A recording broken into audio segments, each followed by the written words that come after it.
Hello, I'm Stephen Hill for JustMyPicks.com, and I'm bringing you a special top 10 breakdown of the top 10 corners in the NFL. I know that the NFL season is slowly approaching, and I wanted to go ahead and get you guys informed on the top 10 players on defense as far as cornerback goes in the NFL.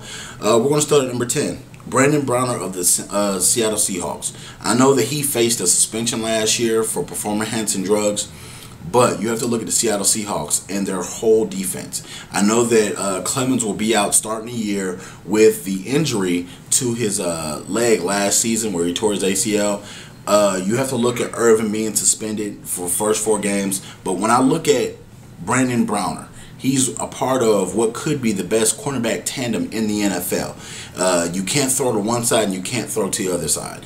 And when this defense gets healthy throughout the 2013 season and they get back to full strength, they're going to even be better than advertised. Brandon Browner is a big, strong, physical cornerback who plays well against the zone, and he also does well, a little well, in man-to-man coverage. But he has to improve on some of his techniques. He has to clean up a little bit of that footwork.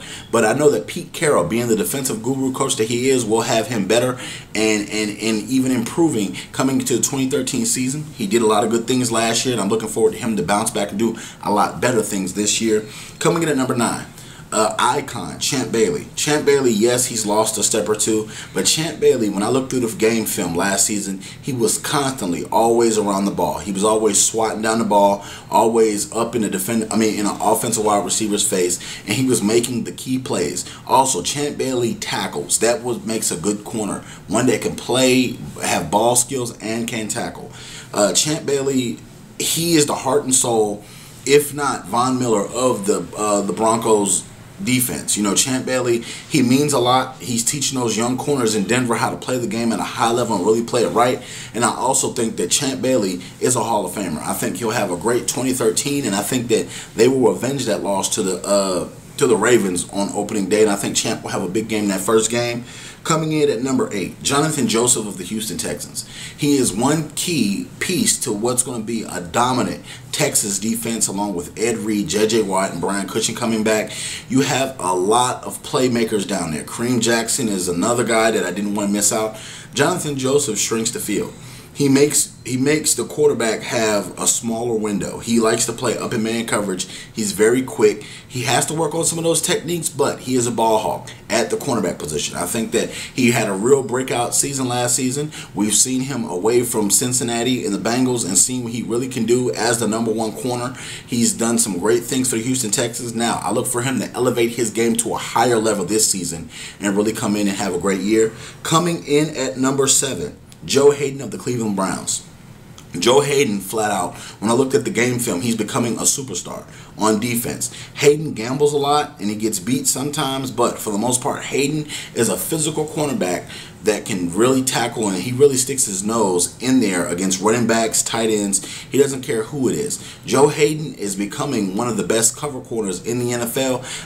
He's just learning. He's eager to learn. We saw him plenty of times working out with some of the veterans like a Champ Bailey, like a Darrelle Revis. He's trying to get to that mold and that echelon where he's considered the top at his game. Joe Haden is one of the best corners in the NFC, and he's the top corner for the Cleveland Browns, and I think that he will help them win an extra few games with his athletic ability. Coming in at number 6, Antonio Cromartie. I know that the big talk about Darrelle Revis and him not being in New York no more. You have to realize that in New York City, when Darrelle Revis went down, Cromartie stepped up. He's a big corner. He does a lot of things on special teams. He also gambles a lot. But Antonio Cromartie is one of the key reasons the Jets' defense was so respectable. I know that they got beat up throughout the last part of the season, but that's only because the offense couldn't stay on the field and let the defense rest any. Cromartie, he's a freakish athlete. I know that he's been criticized about how his personal issues are off the field, but as a football player, I would want him on my team. I would want him to make the big play, and I would trust Cromartie in a Rex Ryan system or anybody's system to make the plays, to get interceptions, to get the touchdowns, and even do special teams work. I'm looking for Cromartie to have a great season without Darrelle Revis and also be the #1 corner for the New York Jets. Going into number 5, Charles Peanut Tillman. The Chicago Bears lost Brian Urlacher this offseason. Yes, that was kind of expected. But Peanut Tillman is the cog that makes this defense run in Chicago. For the past 4 or 5 years, he has been the major reason why a lot of these players are punching the ball out. You know, you have a lot of these players that just go for the interception. No, Charles Peanut Tillman is trying to make you force fumble. He's trying to go for all the impressive stats. Yes, he does tackle, but they have a strip system in Chicago. It seems like Charles Tillman is teaching a clinic up there. I know last season, before they ran into some injuries late in the season, Charles Tillman was a heavy favorite for Defensive Player of the Year last year. He does so many great things for that defensive team in Chicago, and he also adds a lot of added value to that team now that Brian Urlacher is no longer a part of the Bears. And it's none's to say that he could possibly be a candidate for Defensive Player of the Year if he has another season like he did last season. Coming in at number 4. I know he was hurt last season. I know that a lot of people dropped him down on their list as far as the top 100 players, but Darrelle Revis, Revis Island. Yes, he had a knee injury, but he's coming back. He's looking great. He's looking in great shape. He's motivated to play, and that contract is no guarantees in it. So I think that he'll be out to prove a lot of people wrong. I know we saw Richard Sherman talking stuff to him, talking trash to him. Revis Island is a Revis Island for a reason. A lot, when you can shut down Calvin Johnson, when you can shut down Reggie Wayne, when you can shut down Andre Johnson, when you can shut down Larry Fitzgerald, when you can shut down the top upper echelon of the NFL's wideouts, and you really stop their momentum as far as what they're doing, you really make them have to work hard and they still can't get what they normally get, that's when I respect you a lot. Darrelle Revis puts in the work.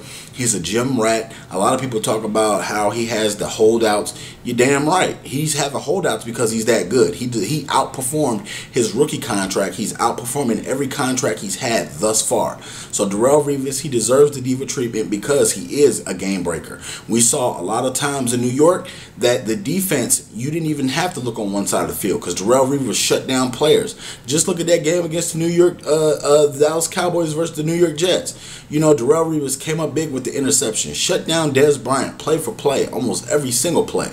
So he's got the respect from me. A lot of the NFL people are doubting him. I don't doubt him one bit. I think Darrelle Revis is going to come back and have a great 2013 season. Now going to number 3, Tim Jennings of the Bears. Tim Jennings had a breakout season last year, and I think that it was predicated because of his tutelage under Charles Tillman. Charles Tillman taught him a lot about forced fumbles, about playing the ball right, about taking chances when you need to. And the Chicago Bears defense overall last season was great until they got hampered by injuries. Jennings, he really was a surprise last year. I think that he won't have as many interceptions, but last year created an avenue and a window for himself to get some notoriety, and I also think that a lot of quarterbacks will now look at the game film a little bit more against the Chicago Bears and not be so eager to throw to his side.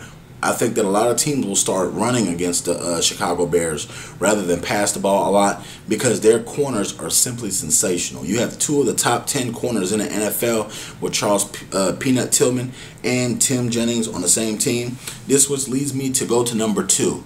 Patrick Peterson of the Arizona Cardinals. You could say what you want about him. He's not the big rah-rah guy. He's not the big trash-talking guy. But Patrick Peterson will get the job done. He does special teams well. He intercepts the ball well, ball hawking ability. Plus he has the tackle ability with the big pop. You don't see too many corners in the NFL with the big pop. And it's just one of those things where Patrick Peterson really has a chance to grow. He has Tyrann Mathieu there now, so that's going to be a big help to him.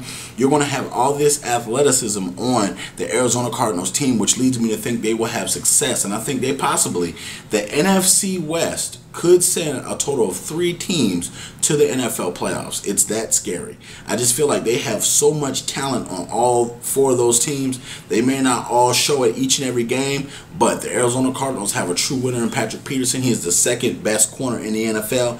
This which leads me to number 1, Richard Sherman of the Seattle Seahawks, who has a lot of mouth. A lot of people don't like him because of that, but I like a little trash talk.